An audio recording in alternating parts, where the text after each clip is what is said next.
નમસ્કાર, આપ જોઈ રહ્યા છો ન્યૂઝ એટ 10. હું છું સંજીવની. બુલેટિનની શરૂઆત હેડલાઇન્સથી. આજે ખેડૂત સંગઠન અને કેન્દ્ર સરકાર વચ્ચે ફરી થશે વાતચીત. પંજાબમાં ખેડૂતોનું રેલ રોકો આંદોલન.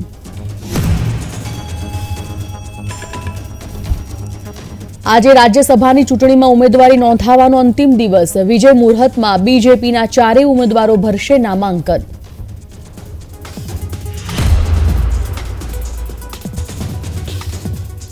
રાજ્યમાં ઠંડીમાં જોવા મળ્યો આંશિક ઘટાડો. 8.8 ડિગ્રી તાપમાન સાથે નલિયા સૌથી ઠંડુ શહેર.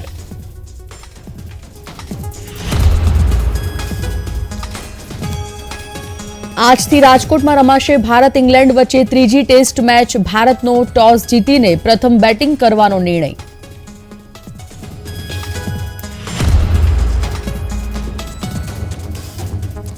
શેર બજાર આજે જોવા મળ્યો સુધારો. સેન્સેક્સ 233 પોઈન્ટના વધારા સાથે 72,056ના સ્તરે ખુલ્યો.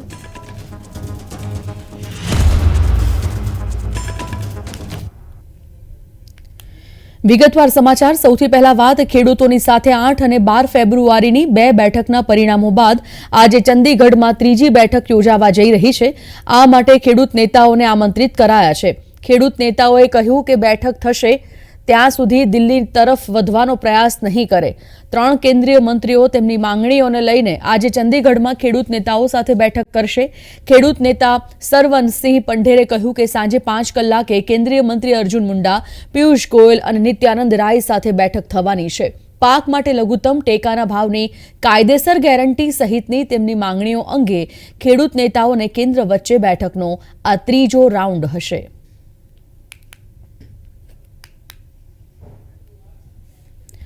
ન્યૂનતમ ટેકાના ભાવ અને અન્ય મુદ્દાઓને લઈને દિલ્હી તરફ કૂચ કરી રહેલા ખેડૂતોને અલગ અલગ બોર્ડર પર રોકી લેવામાં આવ્યા છે.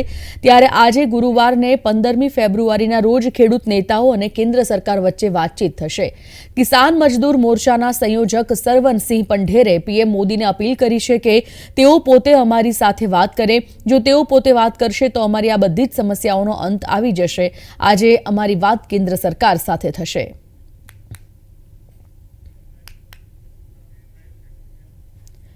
ભારતીય કિસાન યુનિયન દ્વારા મોગામાં રેલવે ટ્રેક બ્લોક કરવાની જાહેરાત કરવામાં આવી છે. ભારતીય કિસાન યુનિયનના નેતા દીપેન્દ્રસિંહ ઓરહાને ગુરુવારે બપોરે 12 થી 4 વાગ્યાની વચ્ચે મોગાની આસપાસ રેલવે ટ્રેકને બ્લોક કરવા ખેડૂતોને હાકલ કરતો વિડીયો શેર કર્યો છે. ਅੱਜ ਅਸੀਂ ਪੰਜਾਬ ਦੇ ਆਗੂਆਂ ਦੀ ਸਟੇਟ ਦੇ ਆਗੂਆਂ ਦੀ ਮੀਟਿੰਗ ਕੀਤੀ ਹੈ. ਜਿਹੜਾ 13 ਤਰੀਕ ਨੂੰ ਗੈਰ ਰਾਜਨੀਤਿਕ ਸੰਯੁਕਤ ਮੋਰਚਾ ਅਤੇ ਕਿਸਾਨ ਮਜ਼ਦੂਰ ਮੋਰਚੇ ਵੱਲੋਂ ਦਿੱਲੀ ਜਾਣ ਦੇ ਪ੍ਰੋਗਰਾਮ ਲਿਖਿਆ ਸੀ, ਉਹਦੇ 'ਚ ਸਰਕਾਰ ਨੇ ਰੋਕਾਂ ਲਾ ਕੇ ਉਹਨਾਂ ਨੂੰ ਜਾਣ ਨਹੀਂ ਦਿੱਤਾ ਤੇ ਉਹਨਾਂ ਤੇ ਅਥਰੂ ਗੈਸ ਦੇ ਗੋਲੇ ਕਿਸਾਨਾਂ ਤੇ ਸਿੱਟੇ ਨੇ. ਇਸ ਘਟਨਾ ਦੀ ਅਸੀਂ ਨਿਖੇਧੀ ਕਰਦੇ ਹਾਂ. ਜਿਹੜੀਆਂ ਦਿੱਲੀ ਮੋਰਚੇ ਦੇ ਮੰਗਾਂ ਤੇ ਕਿਸਾਨ ਅੰਦੋਲਨ ਕਰ ਰਹੇ ਨੇ, ਸੰਯੁਕਤ ਮੋਰਚਾ ਅੰਦੋਲਨ ਕਰ ਰਿਹਾ ਹੈ ਤੇ ਸਾਰੀਆਂ ਜਥੇਬੰਦੀਆਂ ਤੇ ਅੰਦੋਲਨ ਕਰ ਰਹੀਆਂ ਨੇ, ਉਹ ਮੰਗਾਂ ਦੀ ਅਸੀਂ ਸਮਰਥਨ ਕਰਦੇ ਹਾਂ.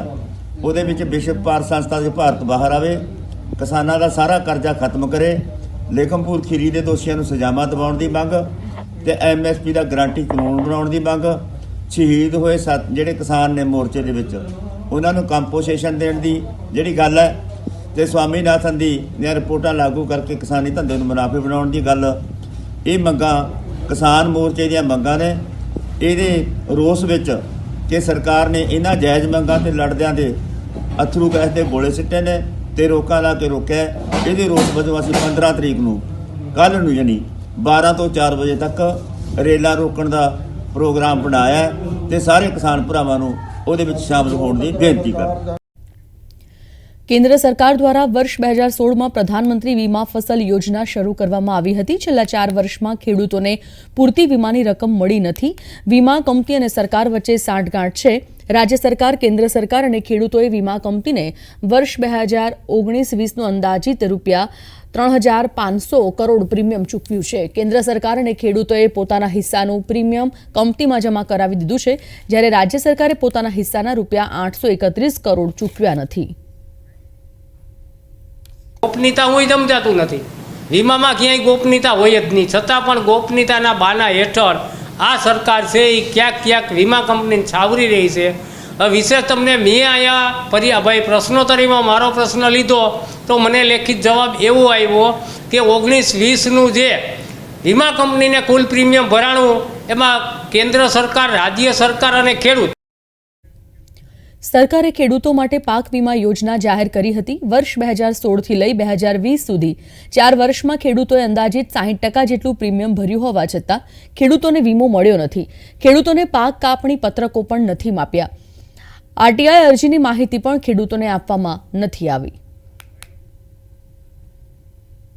મૂળમાં જઈ અને અમરગઢ, દેવગઢ 2 ગામોના અમે પાક કાપણી અખતરા લઈ આવી અને હિસાબો જાહેર કર્યા કે 61,000 રૂપિયા પાક વીમો મળે એમ હતો, ત્યાં 1,008 આપ્યો. સરકારે ત્યાર પછી આ પાક વીમાના પત્રકો આપવા ઉપર પ્રતિબંધ મૂક્યો. 3 વર્ષ સુધી આ પત્રકો ન આપી શકાય એવો રાજ્ય સરકારે પ્રધાનમંત્રી પાક વીમા યોજનાની ગાઈડલાઇનથી ઉપરવટ જઈને પરિપત્ર કર્યો. વડાપ્રધાન નરેન્દ્ર મોદી બુધવારે સાંજે કતારની રાજધાની દોહા પહોંચ્યા હતા. દોહામાં ભારતીય પ્રવાસીઓ દ્વારા તેમનું ઉષ્માભર્યું સ્વાગત કરવામાં આવ્યું હતું. વિદેશ મંત્રાલયે ગુરુવારે જણાવ્યું હતું કે પીએમ મોદીએ દોહામાં કતારના વડાપ્રધાન શેખ મોહમ્મદ બિન અબ્દુલ રહમાન અલ થાની સાથે મુલાકાત કરી હતી. આ દરમિયાન બંને વચ્ચે વેપાર, રોકાણ, ઉર્જા અને નાણાં ક્ષેત્રે દ્વિપક્ષીય સહયોગ અંગે ચર્ચા થઈ હતી. બેઠક બાદ પીએમ મોદીએ કતારના વડાપ્રધાન શેખ મોહમ્મદ બિન અબ્દુલ રહેમાન અલ થાની દ્વારા આયોજિત ડિનરમાં પણ હાજરી આપી હતી. 2014માં વડાપ્રધાન મોદીની કતારની આ બીજી મુલાકાત છે.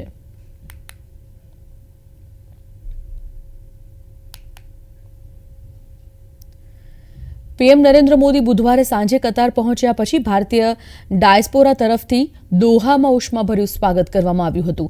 પીએમ મોદી બંને દેશો વચ્ચે ઐતિહાસિક રીતે ગાઢ અને મૈત્રીપૂર્ણ સંબંધોને વધુ વિકસાવવા કતારના અમીર શેખ તમીમ બિન હમાદ અલ થાની સાથેની મહત્વપૂર્ણ બેઠક માટે કતારની સત્તાવાર મુલાકાતે છે. ભારતીય સમુદાયના લોકો વડાપ્રધાનનું અભિવાદન કરવા મોટી સંખ્યામાં બહાર આવ્યા હતા. મોદી હાથ મિલાવતા અને અભિવાદન કરવા આવેલા કેટલાક લોકો સાથે વાતચીત કરતા પણ જોવા મળ્યા હતા.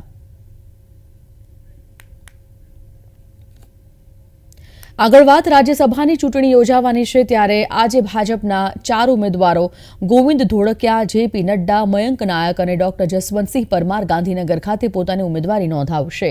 તેઓ ચૂંટણી પંચ દ્વારા નિયુક્ત અધિકાર સમક્ષ પોતાની ઉમેદવારી નોંધાવશે. ત્યારે રાજ્યસભાના ગુજરાતનું પ્રતિનિધિત્વ કરનાર જેપી નડ્ડા ભાજપના 5મા રાષ્ટ્રીય પ્રમુખ બન્યા છે. અગાઉ લાલકૃષ્ણ અડવાણી, બાંગારુ લક્ષ્મણ, જનાકે કૃષ્ણમૂર્તિ અને અમિત શાહ ગુજરાતના પ્રતિનિધિ રહ્યા છે. જ્યારે કે લેવા પટેલ સમાજના લીડર અને સુરતના ઉદ્યોગપતિ એવા ગોવિંદભાઈ ધોળકિયા રાજ્યસભાના સાંસદ બનશે. બક્ષી પંચ મોરચાના પ્રમુખ અને ઉત્તર ગુજરાતના અગ્રણી મયંક નાયકને પણ ભાજપે ઉમેદવારી બનાવ્યા છે. ત્યારે મધ્ય ગુજરાતમાંથી ભાજપના અગ્રણી જશવંતસિંહ પરમાર પણ રાજ્યસભાના સાંસદ બનશે.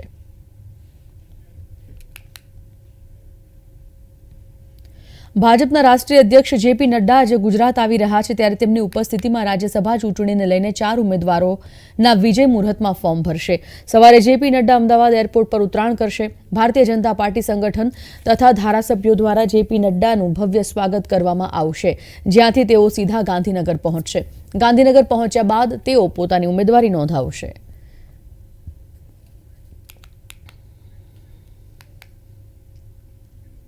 આગામી લોકસભાની સામાન્ય ચૂંટણી 2024ને ધ્યાનમાં લઈ ગાંધીનગર જિલ્લા ચૂંટણી વિભાગ દ્વારા તૈયારીઓ આરંભી દેવામાં આવી છે. આ કામગીરી માટે નિમણૂક કરાયેલા વિવિધ નોડલ ઓફિસર્સની એક બેઠક જિલ્લા ચૂંટણી અધિકારી અને જિલ્લા કલેક્ટર એમ.કે. દવેના અધ્યક્ષ સ્થાને યોજાઈ હતી. આ બેઠકમાં જિલ્લા કલેક્ટરે ઉપસ્થિત નોડલ અધિકારીઓને સોંપવામાં આવેલી કામગીરી સંદર્ભે વિચાર વિમર્શ કર્યો હતો અને ચૂંટણીલક્ષી કામગીરી સંદર્ભે સતત અપડેટ રહીને વહેલી તકે આનુષાંગિક કામગીરી પૂર્ણ કરવા જણાવ્યું હતું. આગામી સમયમાં યોજાનારી લોકસભાની સામાન્ય ચૂંટણી મુક્ત અને ન્યાયી વાતાવરણમાં પારદર્શિતાથી યોજાય તે માટે નોડલ અધિકારીઓને પરસ્પર સંકલન દ્વારા વધુ સારી કામગીરી કરવા અનુરોધ કરવામાં આવ્યો હતો.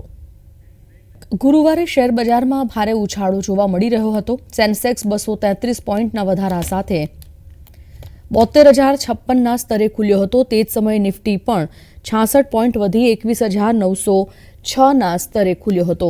જોકે મિડ કેપ અને સ્મોલ કેપ શેર્સમાં નબળાઈ જોવા મળી હતી. બીએસઈના મિડ કેપ ઇન્ડેક્સ 1% સુધી વધી કારોબાર કરી રહ્યો છે.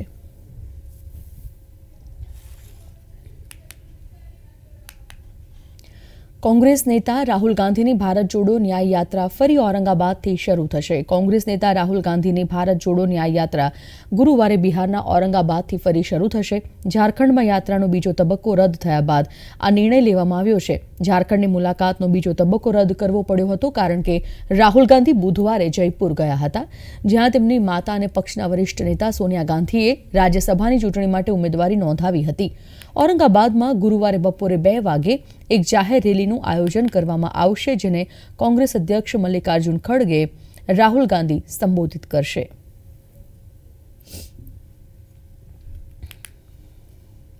ગુજરાત ટેકનોલોજીકલ યુનિવર્સિટીમાં 13મા ઇનોવેશન સંકુલ એવોર્ડ 2024 કાર્યક્રમનું આયોજન કરવામાં આવ્યું હતું, જેમાં ઉદ્યોગ મંત્રી બળવંતસિંહ રાજપૂત ઉપસ્થિત રહ્યા હતા.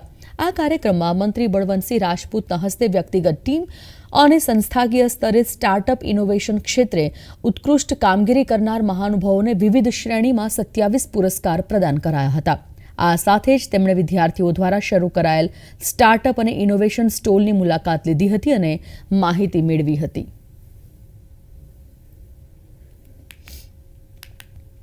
ગુજરાત રાજ્યના ઉચ્ચ શિક્ષણ કચેરીના રાષ્ટ્રીય સેવા યોજના વિભાગ દ્વારા સેવ કલ્ચર સેવ ભારત ફાઉન્ડેશનની પાવન પ્રેરણાથી ગુજરાત સાંસ્કૃતિક વક્તૃત્વ સ્પર્ધાનું આયોજન કરવામાં આવ્યું હતું, જેમાં વિજયી વિદ્યાર્થીઓના ઇનામ વિતરણનો કાર્યક્રમ ગુજરાત યુનિવર્સિટીના સેનેટ હોલ ખાતે રાખવામાં આવ્યો હતો.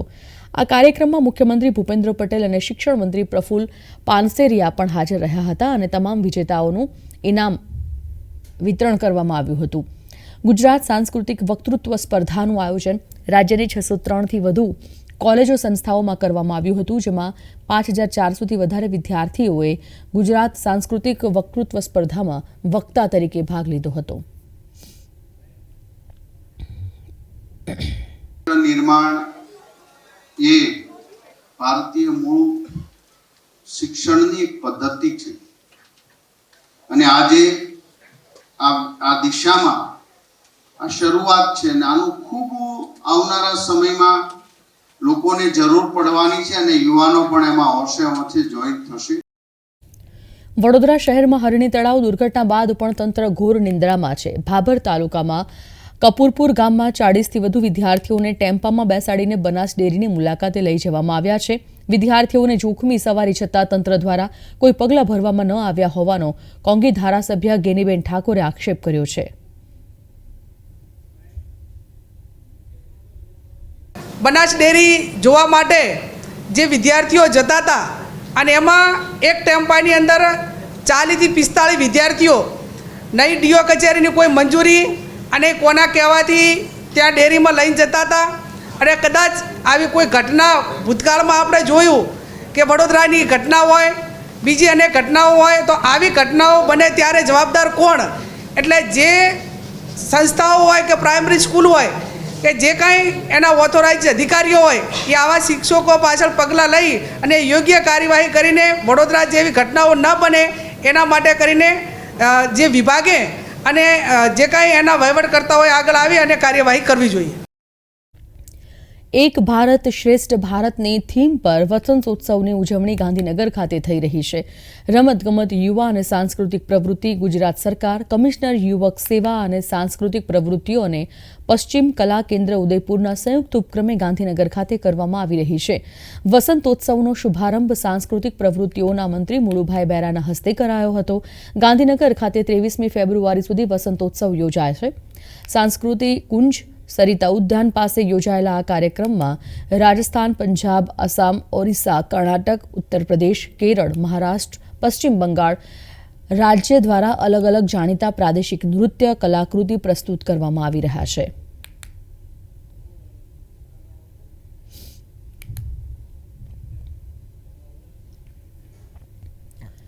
ઉત્તરાખંડના બદ્રીનાથ ધામના કપાટ 12 મેથી ભક્તો માટે ખુલશે. મંદિરના અધિકારીઓએ આ વિશે જાણકારી આપી હતી.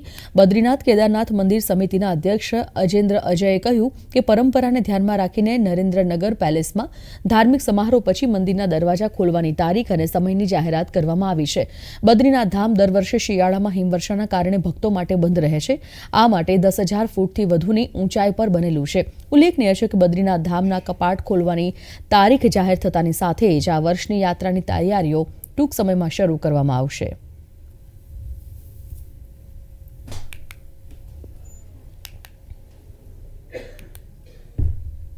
આજથી રાજકોટમાં ભારત અને ઇંગ્લેન્ડ વચ્ચેની ત્રીજી ટેસ્ટ મેચ શરૂ થઈ ગઈ છે.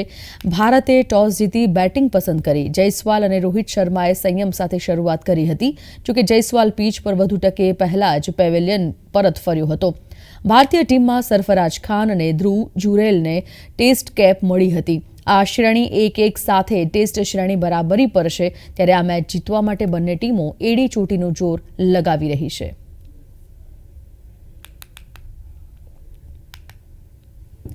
BCCIના સચિવ જય શાહે ચોખવટ કરી દીધી છે કે T20 વિશ્વકપમાં ભારતીય ટીમનું સુકાન રોહિત શર્માના હાથમાં જ રહેશે. હાર્દિક પંડ્યાનું નામ આ કેપ્ટનશીપ માટે સૌથી આગળ હતું અને તે મજબૂત દાવેદાર હતો, પરંતુ છેવટે જય શાહે આ મામલે સ્પષ્ટતા કરી દીધી હતી. હાર્દિક પંડ્યા વાઇસ કેપ્ટનની ભૂમિકા અદા કરશે. આગામી જૂન માસમાં વેસ્ટ ઇન્ડિઝ અને અમેરિકાની સંયુક્ત યજમાનીમાં આ વિશ્વકપ રમાશે. મહેસાણા જિલ્લાના તરફ ગામે રબારી સમાજની ગુરુગાદી એવું વાડીનાથ ધામ આવેલું છે. આ ધામ 900 વર્ષ જૂનું છે, જેનો અત્યારે જીર્ણોદ્ધાર કરવામાં આવી રહ્યો છે. તારીખ 16થી લઈ 22મી ફેબ્રુઆરી દરમિયાન મંદિરનો ભવ્યાતિભવ્ય પ્રાણ પ્રતિષ્ઠા કાર્યક્રમ યોજાવાનો છે. ત્યારે સમાચારના અંતમાં નજર કરી લઈએ પ્રાણ પ્રતિષ્ઠા મહોત્સવની તૈયારીઓ પર. તરફ ગામમાં આવેલું વાળીનાથ મંદિર રબારી સમાજનું આસ્થાનું કેન્દ્ર છે. ભારતમાં આ એકમાત્ર એવું મંદિર છે કે જ્યાં દેવાધિદેવ મહાદેવ મૂર્તિ સ્વરૂપે બિરાજમાન છે અને આ મૂર્તિ પણ સ્વયંભૂ પ્રગટ થયેલી હોવાની માન્યતા રહેલી છે.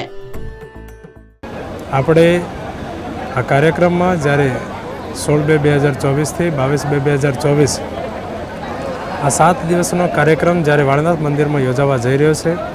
આ વિશેષ કાર્યક્રમમાં ભારત વર્ષથી સાધુ સંતો, મહંતો, મંડલેશ્વરો અને શંકરાચાર્ય મહારાજ આ કાર્યક્રમમાં ઉપસ્થિત રહેવાના છે. દેશના વડાપ્રધાન શ્રી માનનીય નરેન્દ્રભાઈ મોદી સાહેબ પણ આ કાર્યક્રમમાં હાજર રહેવાના છે.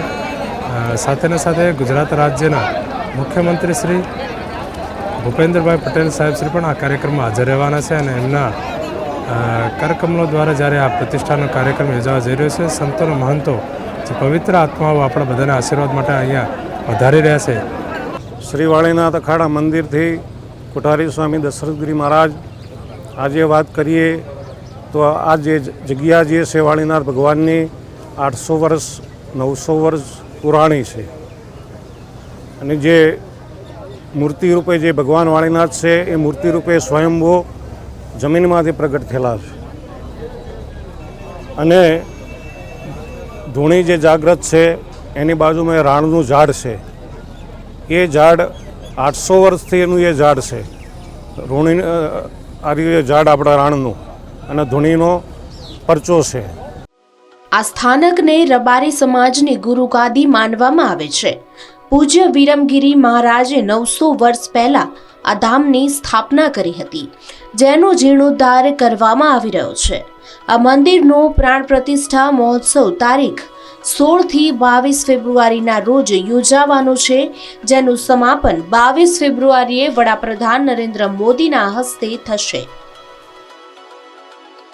પૂજ્ય વિરમગીરી મહારાજ જૂનાગઢથી તરફ ગામ આવ્યા હતા અને અહીં રાયણના ઝાડ નીચે ધૂણો દખાવીને ધર્મનો વ્યાપ શરૂ કર્યો હતો.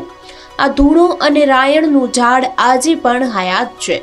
વિરમગીરી મહારાજે 300 વર્ષનું આયુષ્ય ભોગવ્યા બાદ અહીં જ જીવંત સમાધિ લીધી હતી. ધીમે ધીમે ધર્મનો વ્યાપ વધતો ગયો અને શ્રદ્ધાળુઓની સંખ્યામાં વધારો થતો ગયો. ભક્તોની વધતી ભીડ જોઈને અત્યારે મંદિરનો જીર્ણોદ્ધાર કરવામાં આવી રહ્યો છે. વાળીનાથ ધામમાં શિવાલય સાથે સાથે સંત નિવાસ, મહંત શ્રી નિવાસ, મહંત કચેરી, અતિથિ નિવાસ, ગૌશાળા, અશ્વશાળા, યજ્ઞશાળા તેમજ સમાધિ મંદિરનું નિર્માણ કરવામાં આવ્યું છે. વિરમગીરી બાપુએ ચીપીઓ રોપી અને ધૂણી પણ ચાલુ કરેલી. આજે પણ એ હયાત છે. આ સંસ્થાનો ઇતિહાસ એવો છે કે ત્યાર પછી સુરજગીરી બાપુ આ સંસ્થાના મહંત બન્યા. આ સંસ્થાની અંદર 4 જીવિત સમાધિઓ લીધેલી છે. જીવારામ ભગત વિસનગરના વતની, માલભાઈ વાલમના વતની અને મુસ્લિમ સમાધિ બેન નાથભાઈ એ બાલકના વતની. અને વિરમગીરી બાપુ પર જેવી સમાધિ લીધેલી. બ્રહ્મલીન ગુરુ શ્રી બળદેવગીરી બાપુ એમના ગુરુ હતા સુરજગીરી. એમની પ્રેરણાથી રબારી સમાજમાં એમનો ધર્મનો ફેલાવો કર્યો. બાપુનો 2 વિષય પર ચાલતા, શિક્ષણ અને ધર્મ. આજથી 60 વર્ષ પહેલાં બાપુ અહીં પુસ્તકો બધા દરેક વિદ્યાર્થીને આપતા કે જ્યારે એનું સત્ર પૂરું થાય એટલે વાળીનાથમાં જમા કરી જાય, ફ્રીમાં આપતા, 1 પણ રૂપિયો પુસ્તકનો લેતા નહીં. એટલે શરૂઆતથી જ આ સંસ્થા શિક્ષણ સાથે જોડાયેલી છે. વાળીનાથ ગામના દિવ્ય દરબારમાં રાત જ્યારે સમાજ ઉમટી પડ્યો છે, કારણ કે આગામી સમયમાં 16 થી 22 તારીખ દરમિયાન પ્રાણ પ્રતિષ્ઠા મહોત્સવ જ્યારે અહીંયા મોટા પાયે જોવાનું છે અને ગુજરાતના પુત્ર યશસ્વી પ્રધાનમંત્રી ભારતના આદરણીય નરેન્દ્રભાઈ મોદી જ્યારે આવવાના છે ત્યારે હું નાથ વિહોતરને અને સર્વ સમાજને વિનંતી કરું છું કે આપણે શિસ્તબદ્ધ રીતે આ કાર્યક્રમને પૂર્ણતા તરફ લઈ જઈએ અને સહયોગ આપીએ, સાથ આપીએ અને કાર્યક્રમમાં આપ સૌ ઉપસ્થિત રહો. મારી વિનંતી છે આપણે કરીએ. તારીખ 16/2/2024 થી 22/2/2024 દરમિયાન પ્રાણ પ્રતિષ્ઠા રાખેલી છે. 22મી તારીખે ભગવાન શિવજીની અહીંયા પ્રાણ પ્રતિષ્ઠા થવાની છે. આ મંદિર તરબ મુકામ જિલ્લો મહેસાણા, તાલુકો વિસનગરમાં આવેલું છે. રબારી સમાજની એક ગુરુગાદી છે. સનાતન પ્રેમી તમામ અલગ અલગ સમાજના લોકો આ મંદિરમાં ખૂબ જ દર્શન કરવા માટે દર્શનાર્થી તરીકે આવતા હોય છે.